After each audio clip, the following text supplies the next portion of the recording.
Mais le président de la NFR, chargé de faire respecter les normes, semble bien embarrassé lorsque nous abordons l'aspect sanitaire de ce seuil. Quand un utilisateur téléphone avec un téléphone qui est conforme, est-ce qu'on risque strictement rien pour notre santé ?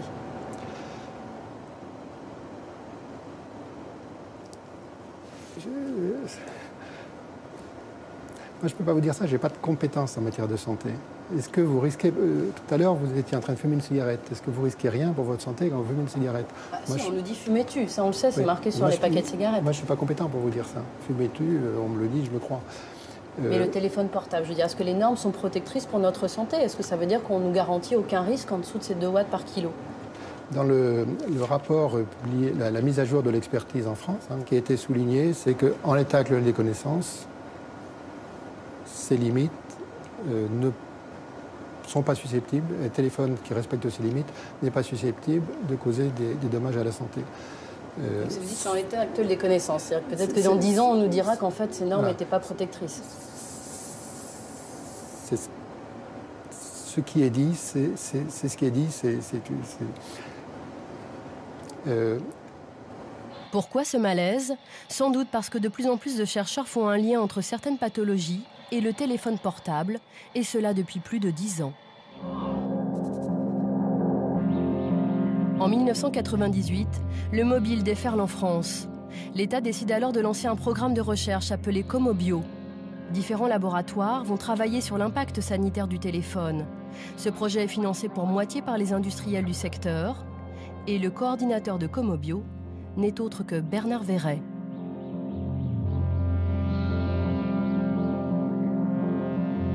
À l'INSERM de Montpellier, Alain Privat faisait partie des équipes de Comobio. Il est l'un des plus grands spécialistes mondiaux du système nerveux central. À l'époque, ce neurologue expose des cerveaux de rats à des ondes 3 fois plus fortes que les normes du téléphone portable. Au bout de 15 minutes, il voit apparaître des lésions. Il poursuit l'expérimentation en baissant l'intensité des ondes. On a appliqué des doses beaucoup plus faibles d'irradiation, proche du téléphone portable, de l'ordre de 1,5 watt, alors que les doses admises pour les téléphones portables sont de 2 watts.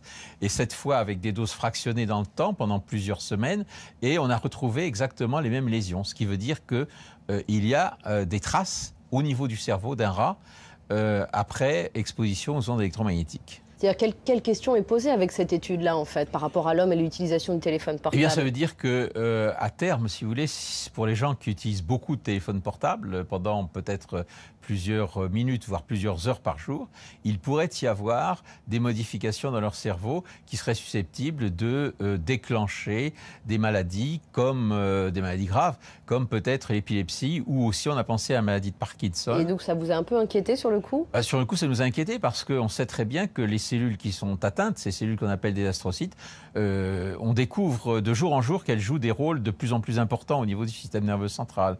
Donc oui, c'est quelque chose qui nous a inquiétés, certainement. Pierre Robineau, lui aussi faisait partie du programme Comobio. Cet ancien directeur de recherche du CNRS de Bordeaux exposait lui aussi des rats aux ondes d'un téléphone portable. Il découvre que la barrière hémato-encéphalique, qui protège le cerveau des substances toxiques, s'ouvre sous l'impact des ondes.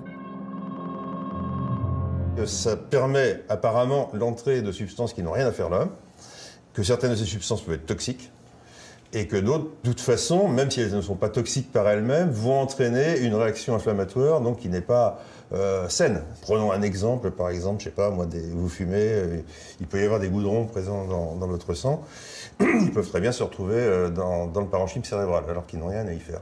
En plus, il y a un phénomène inflammatoire qui se développe, avec une possible toxicité pour les neurones avoisinants.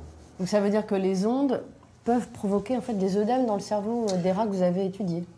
Oui, je suis même certain que là, dans ces conditions-là, on va avoir au moins un micro-œdème. Inquiet de ces résultats, il conclut en ces termes. Nous postulons que si ces événements se produisent de façon répétée sur une longue période dans le cerveau humain, cela pourrait présenter un risque pour la santé en raison de l'accumulation potentielle de dommages et de substances dangereuses dans les tissus du cerveau. Lorsque Pierre Robineau souhaite publier son étude, il s'oppose au directeur de Comobio, Bernard Verret. Monsieur Verret comptait publier des conclusions qui n'étaient pas les miennes à ce travail. C'est-à-dire en particulier que c'était inapplicable à l'homme, en substance, je résume, alors que moi je pensais que c'est tout à fait applicable à l'homme, ce qui a été vu sur le rat. Voilà. Et donc, je ne voulais pas retirer cette simple phrase des conclusions qui était que, bon, c'était pas montré chez l'homme, bien sûr, mais enfin, il n'y avait aucune raison de penser que ces résultats-là ne puissent pas s'appliquer à l'espèce humaine. Nous présentons ce projet d'étude à Bernard Verret, où son nom figure. Il est même remercié à l'époque par Pierre Robineau pour sa relecture. Et qu'est-ce qui vous dérangeait à l'époque justement dans son étude? C'était qu'effectivement il posait la question sur l'homme. Est-ce qu'effectivement, parce qu'il dit ça peut être problématique pour l'homme, les résultats que j'ai trouvés. C'est une interprétation. Moi je m'en tiens aux faits. Je lui ai dit c'est pas probant au niveau scientifique, on ne peut pas publier, je pense que ça n'aurait pas été accepté. Bon, on arrête là. Et donc comme aucun accord n'a été trouvé à ce sujet et que M. Verret m'avait dit que je pouvais publier donc mes conclusions à moi, mais qu'il retirait son nom et celui de son laboratoire dans ce cas-là, du travail, ça rendait la publication quasiment impossible, sauf pour moi à accepter finalement les conclusions de M. Verret et ne pas publier les miennes. Voilà. L'étude de Pierre Robineau ne sera donc jamais publiée. Alain Privat, de son côté, veut poursuivre ses recherches pour exposer plus longtemps les rats aux ondes électromagnétiques.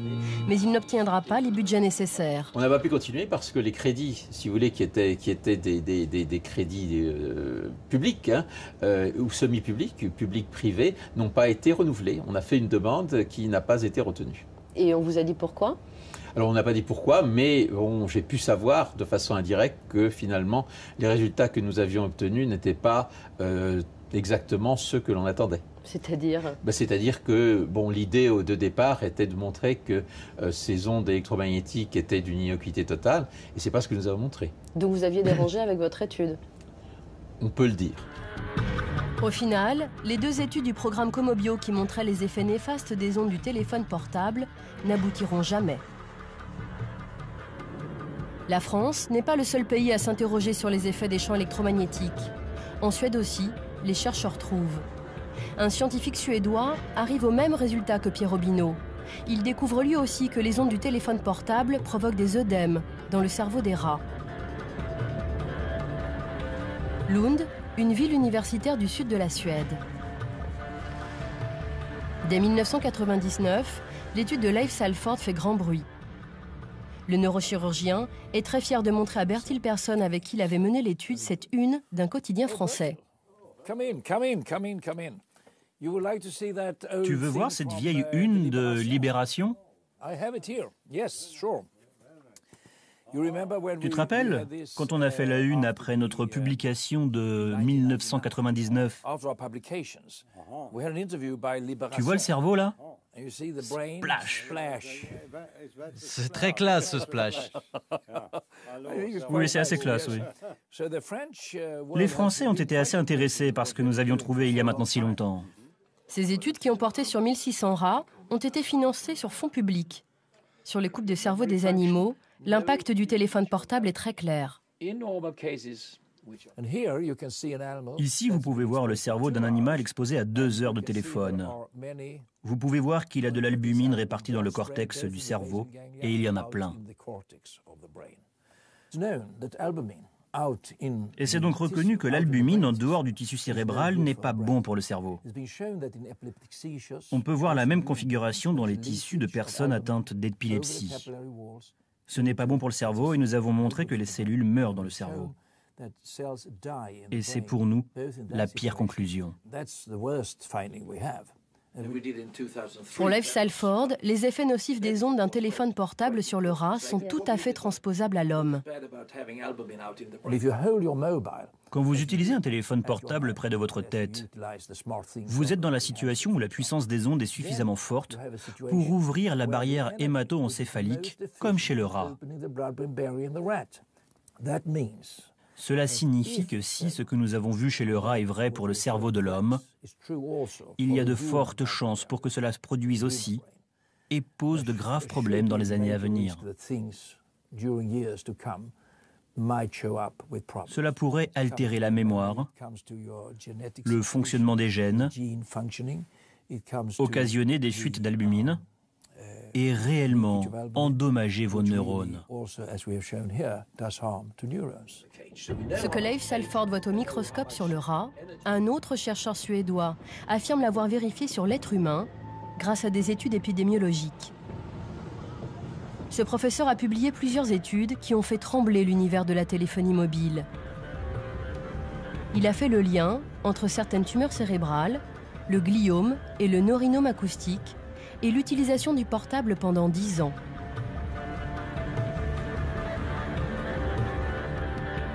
Örebro, à moins de 200 km de Stockholm. À l'hôpital universitaire, l'épidémiologiste travaille depuis la fin des années 90 sur les ondes grâce à des financements publics.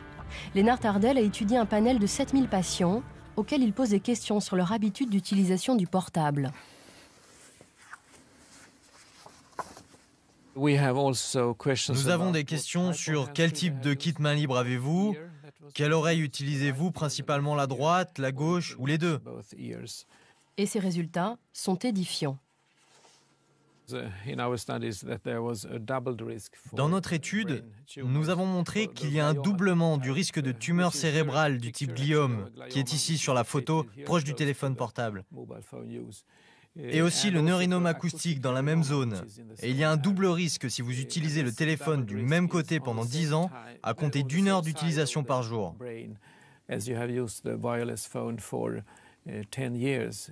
La plupart des tumeurs malignes se développent rapidement. Vous pouvez mourir au bout de quelques mois. D'ailleurs, beaucoup de patients de la première étude sont morts ou sont trop malades pour participer à notre nouvelle étude.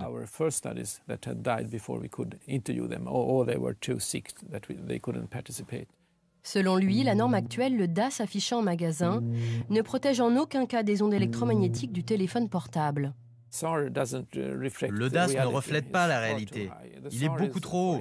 Le DAS est fait pour l'industrie, il est fait pour les protéger et non pas pour protéger l'être humain. Mais ce qui le préoccupe le plus, c'est l'exposition des enfants. Voici des simulations numériques de crânes de différentes tailles. À rayonnement égal, les ondes qui pénètrent le cerveau d'adulte sont encore plus présentes dans le cerveau d'un enfant de 10 ans et encore plus dans celui d'un enfant de 5 ans. La période de l'enfance est une période de la vie très vulnérable à différentes expositions, y compris aux ondes. Par ailleurs, les rayonnements pénètrent beaucoup plus dans le cerveau des enfants, car le cerveau est plus petit, le crâne est plus fin. Ça signifie que les ondes peuvent donc pénétrer plus profondément.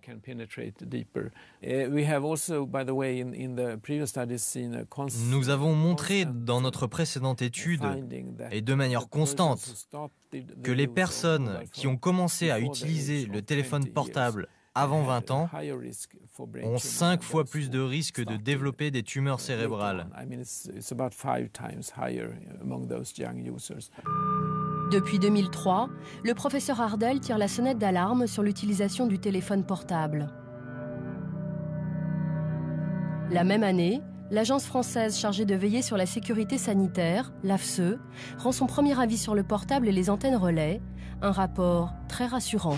D'après ce rapport de l'Agence française de sécurité sanitaire, les antennes relais sont mises hors de cause. Laurence Ragon. Quant au téléphone portable, rien n'indique à ce jour que son utilisation soit liée à l'apparition ou au développement de cancer.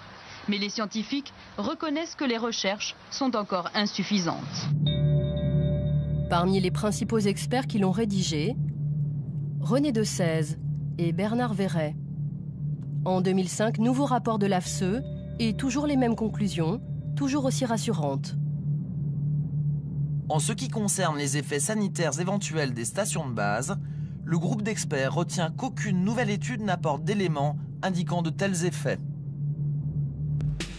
Quelques mois plus tard, un colloque se tient au Sénat sur l'indépendance des experts. Stéphane Kerkhoff de l'association Agir pour l'environnement est présent. Il pose une question anodine sur l'AFSE qui va déclencher un scandale sanitaire. On a quand même énormément de critiques à vous faire parce que les premiers rapports que vous avez pu faire sous votre autorité, notamment sur la téléphonie mobile, étaient un haut lieu du lobbying.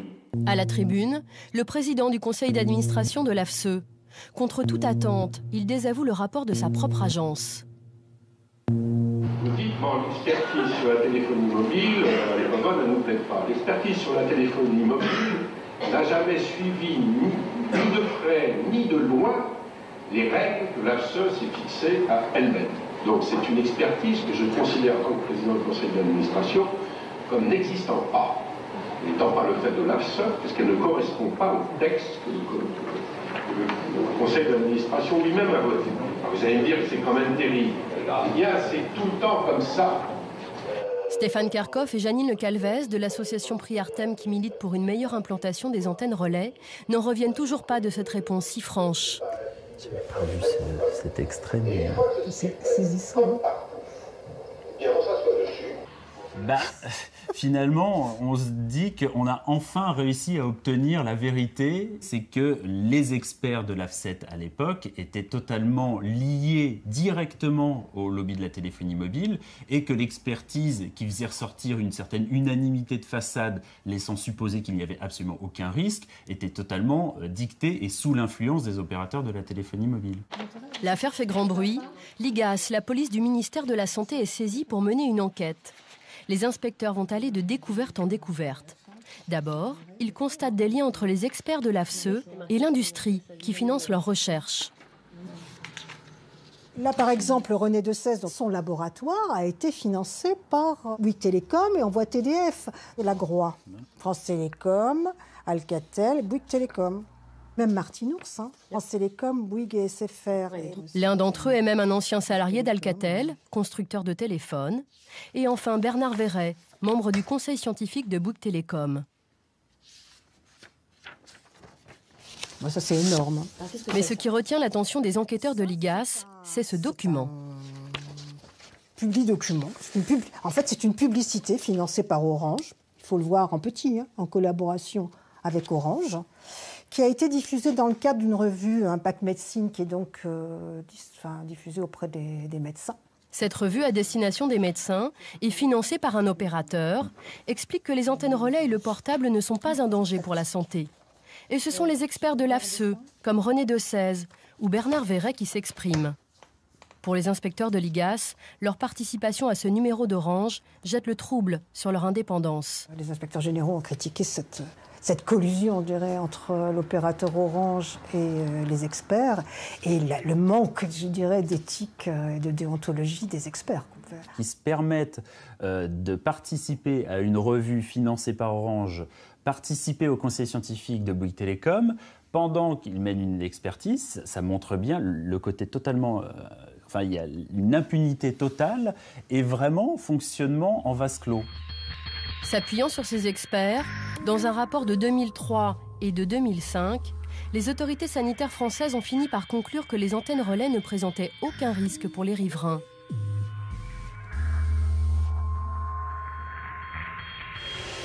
Pourtant, ici à Tassin-la-Demi-Lune dans le Rhône, la justice en a décidé tout autrement. Cet après-midi, des techniciens démantèlent un pylône alors que les antennes relais émettaient parfaitement dans les normes. C'est Florence Lagouge, appareil photo à la main, qui est à l'origine de la plainte. C'est un moment historique, là. Oui, c'est un moment qu'on attendait depuis longtemps. Cette antenne relais Bouygues Télécom disparaît de son paysage après 5 ans de combats acharnés. C'était une étape de notre vie et vraiment on a lutté contre cette antenne. On a eu la chance d'avoir ce qu'on voulait aujourd'hui, qu'elle se démonte. Mais ça n'a pas été gagné d'avance et ça a été un dur combat. Et tous les riverains d'antenne peuvent vous le dire. C'est pas facile et c'est vraiment une violation de sa propriété que d'avoir ça qui s'installe à proximité de chez soi. Ils en sont où là? Ça y est, ils l'ont posé. Ses voisins avaient négocié avec l'opérateur l'installation du pylône dans leur jardin contre rémunération. Selon nos estimations, un emplacement d'antenne relais peut se louer annuellement entre 3 000 et 40 000 euros en fonction de la rareté des sites et de la densité urbaine aux alentours. Il faut savoir quelque chose, c'est qu'on était en très bon terme avec nos voisins. Et ce qu'on a trouvé un petit peu fort, c'est qu'ils ne nous ont absolument pas prévenus. Mais c'était quoi l'intérêt pour eux, en fait? Ils avaient signé un bail de 15 ans, donc 15 ans, une grosse somme tous les mois. Bon, écoutez, oui, effectivement, on peut comprendre que ça fasse fléchir. Les Lagouges craignent pour leur santé. Ils décident d'attaquer l'opérateur pour tenter d'obtenir le démontage. Voilà le dossier, ou du moins une partie du dossier. Et ces photos, là, c'est quoi? Alors ça, ce sont les photos qu'on a prises à la construction de l'antenne. Mais ça ressemble à un sapin. Il a été maquillé en sapin, ce qui fait que j'avoue que c'est beaucoup moins agressif qu'une antenne classique. La famille gagne en première instance, Bouygues Telecom fait appel et les Lagouche gagnent de nouveau en appel. Le tribunal a estimé, s'agissant du risque sanitaire, que exposer son voisin contre son gré à un risque certain et non pas hypothétique comme prétendu en défense constitue un trouble de voisinage dont le caractère anormal tient au fait qu'il porte sur la santé humaine. Écarter le risque dans le cas présent ne peut s'obtenir que par l'enlèvement des installations. Voilà. Donc il nous donnait raison, effectivement. Il pense que, compte tenu des conclusions des scientifiques, on est en droit de se poser la question. Et si on est en droit de se poser la question, on n'a pas le droit de nous l'imposer. Et en quoi ce jugement est si important que ça, en fait? Ce que le gouvernement ne faisait pas, ce qu'une loi ne faisait pas, le juge l'a fait.